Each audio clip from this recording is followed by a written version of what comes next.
Good afternoon, ladies and gentlemen. Before introducing myself, I would like to express my deepest gratitude to Dr. Yugandhar, a great general surgeon by profession and the pioneer of the World Parliament on Spirituality, for his kindness to invite me as a speaker in the world's largest spiritual awakening festival named Global Transformation Festivals 2021. I am Dr. Keshav Chandra Mandal, presently working as the headmaster of a government-sponsored high school in Kolkata. I humbly beg to inform you that I have been doing research for last 21 years on various subjects such as gender empowerment, local government, comparative politics, state development, and sustainable development goals. So far, I have published more than 4 dozen articles from India and abroad. Out of my 14 books, 7 books are available in National Library, Kolkata, and 4 works in such publications in English language have been placed in the shelves of 46 libraries around the world, including the British Library, St. Pancras, London, University Library of Scotland, University of Melbourne Libraries, University of Toronto Roberts Library, Canada, University of London Senate House Library, University of Washington Libraries, Harvard University, Library of Congress, Washington, Duke University Libraries, Cornell University Library, and many other European and American libraries. Now, after a brief introduction of myself, I would like to enter into the topic of my deliberation. Out of total 15 themes of the Global Transformation Festival 2021, I have selected the theme of spirituality and good governance and politics. And the title of my paper is Politics with Religion, Ethics and Science, the Catalyst of Peace and Prosperity. Here I am delighted to apprise you the fact that the present paper is the summary of a chapter with the same title of my forthcoming book entitled India at 2047, A Vision. Now I would like to shift my focus on my paper.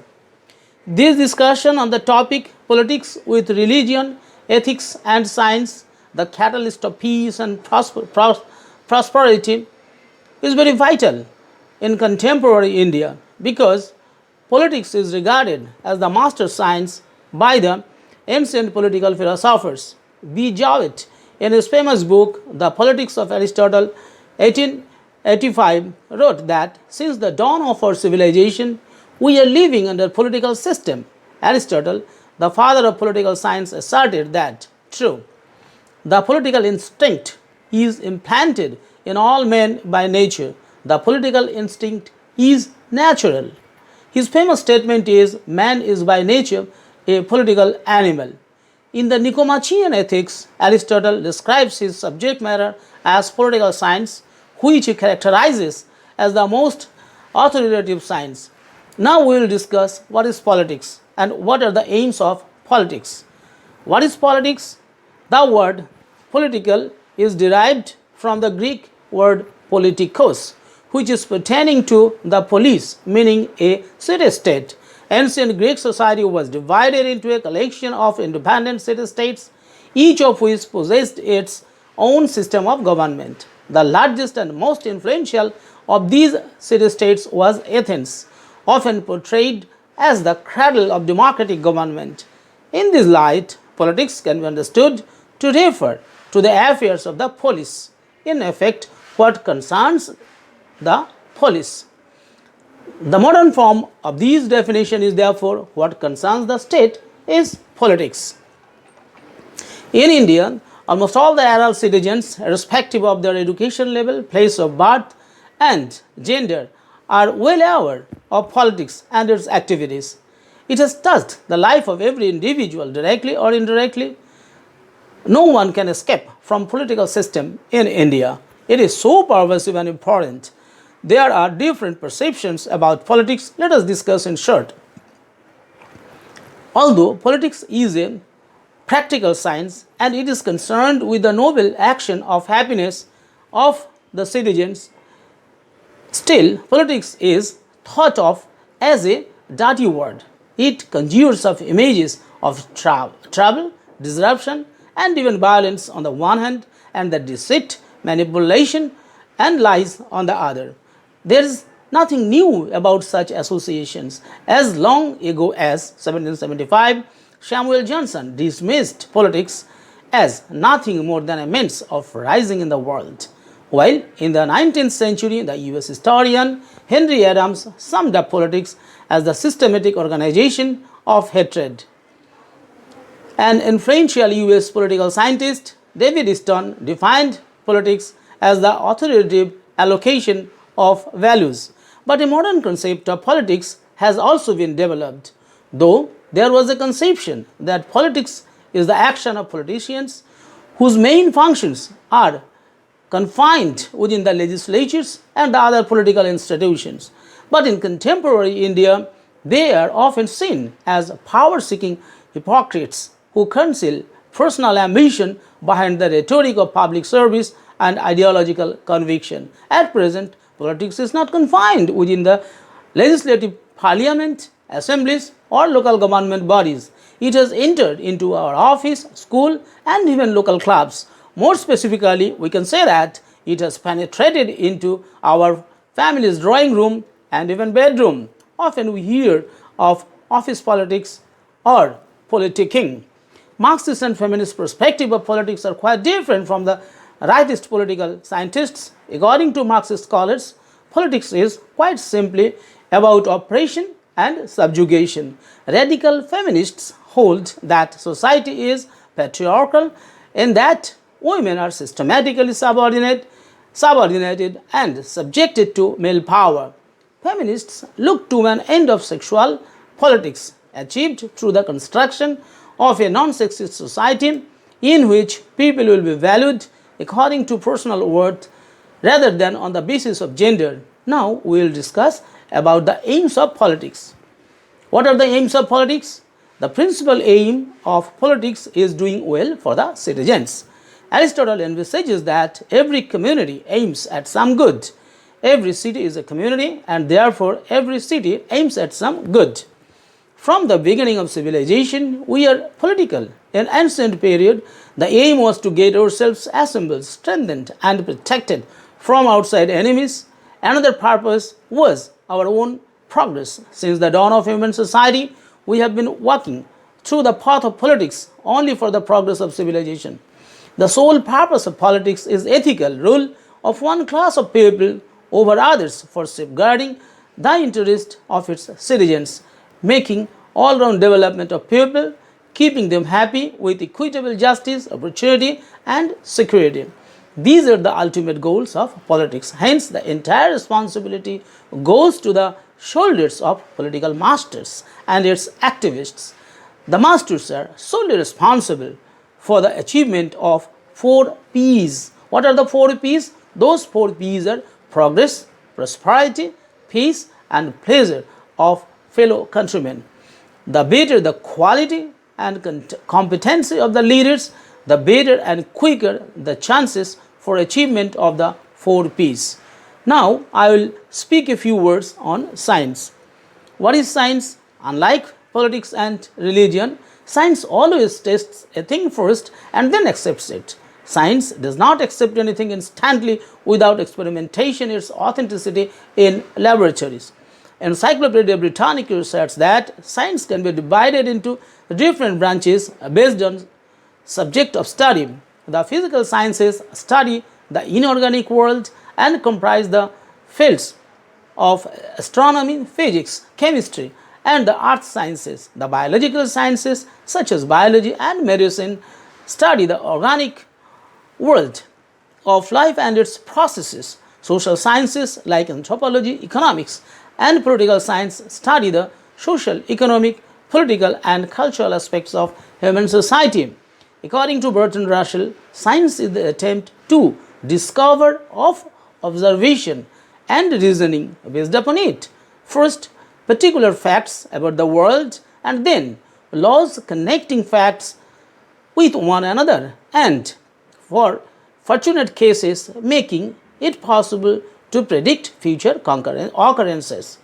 Connected with the theoretical aspects of science, there is scientific technique, which utilizes scientific knowledge to produce comforts and luxuries that were impossible or at least much more expensive in a pre-scientific era. Now, let us discuss about religion in short. What is religion?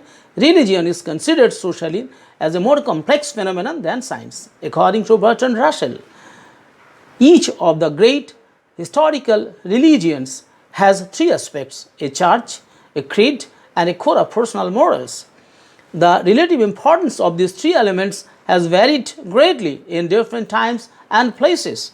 In India, the word religion is very exigent as it is prevalent everywhere. You can observe and feel it in temples, churches, mosques, gurudwaras, even under a tree. It is in the heart of people and they carry it wherever they go. Religion is one of the strongest belief systems which has been flowing from ancient times through generations. Religion essentially belongs to the supersensuous and not to the sense plane. In this regard, Swami Vivekananda said, "It is beyond all reasoning, and it is not on the plane of intellect. It is a vision and inspiration, a plunge into the unknown and unknowable, making the unknowable then known, for it can never be known." He said this in one of his famous books, Science and Philosophy of Religion, was published in 1908 from Udbodhan Office, Calcutta. Swami Vivekananda further wrote in one of his books, published in 1908, in that book, where he asserted, "Religion does not live in bread, does not dwell in a house. Religion permeates the whole of man's life, and only the present, but the past, present, and future. It is therefore the eternal relation between the eternal soul and eternal God." But my idea of religion is very simple. To me, it is the belief system of each individual. There are two types of belief. One is good and the other is bad. When we believe in and perform according to standard and scriptural rates for attaining personal, familial, and public wellness, peace, happiness, and prosperity without harming others' interests, and which have been coming down to us from ancient times, is called as good belief, that is good religion. And the opposite is called bad belief or bad religion. Thus we find that ethics is related with religion. So what is ethics? We have to learn. Let us learn it in short. The word ethics and morality are interconnected, and these two words were evolved from Greek and Latin words respectively. Ethics is basically moral principles that govern a person's behavior or the conducting of an activity. Bertrand Russell asserted that the study of ethics traditionally consists of two parts, one concerned with moral rules and the other with what is good on its own account, rules of conduct, many of which have a ritual origin. All those things play a great part on the lives of savages and primitive peoples. Thus, ethics consists of two things. First, ethics refers to a well-founded standards of right and wrong that prescribe what humans ought to do, usually in terms of rights, obligations, beliefs to society, fairness, or specific virtues. Ethics, for example, refers to those standards that impose the reasonable obligations to refrain from rape, stealing, murder, assault, slander, and fraud. Hence, it is necessary to constantly examine one's standards to ensure that they are reasonable and well-founded. Now, it is necessary to synthesize politics with religion, science, and ethics. Politics, being the principal subject and most important determinant of progress, peace, and development, it must be given top priority for study. Majority of our political activists and priests are virtuous, and the few who have not yet achieved ethical values need to be religious in mind as well as scientifically wise. Through the process of continuous practice and following the deepest values of traditional India, one can easily become virtuous and ethical in no time. The ethical values for all those people, including students and particularly the activists and priests of politics and heads of states, are most cabalistic in contemporary India. It is a fact that despite having ethical and spiritual base in the majority of our policymakers, priests, administrators, business people, and others, some of our politically influential persons or religious preachers and priests are behaving like religious fundamentalists or nincompoops.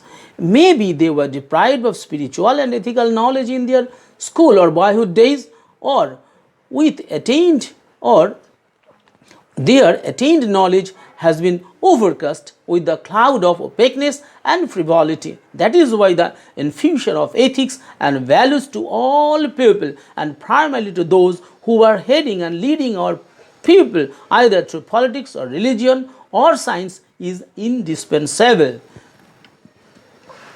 In the second decade of the 21st century, still there are millions of young people and old people who have never attended any schools anywhere in India, thus deprived of the light of education. Though at present primary education has been accomplished nearly 100%, but the dropout rate is in secondary level is a great challenge to India. Ignorance of a large section of people is engulfing Indian society. A section of people working with politics, administration, and religion are taking the advantage of our lowly educated, orthodox, and to some extent mentally retarded people. Such superstition is still eating our energy and potentiality. Hence, all the political activists, administrators, and priests are required to be scientifically strong and having sound ethical values. They should be religious too. Again, I emphasize that by the term religious, I do not mean the worshippers of idols merely. Rather, I am advocating for the diligent, spiritual, ethical, and honest people, similar to Swami Vivekananda's Karma Yogis. Religion does not in any way confine to worshipping an idol in the temple or home. Rather, it is the perfection of performing one's duty towards one family, society, institution, and the country as a whole. When people will be equipped with scientific knowledge and based on eternal Indian values and ethics, India as a whole will be the Vishwa Guru in real sense. And I wish the day is not far away. With our combined efforts, we will overcome all our existing challenges and become a superpower by 2047. Thank you. Thank you very much for leading your ears and bearing me for such a long time. Once again, thank you. Namaste.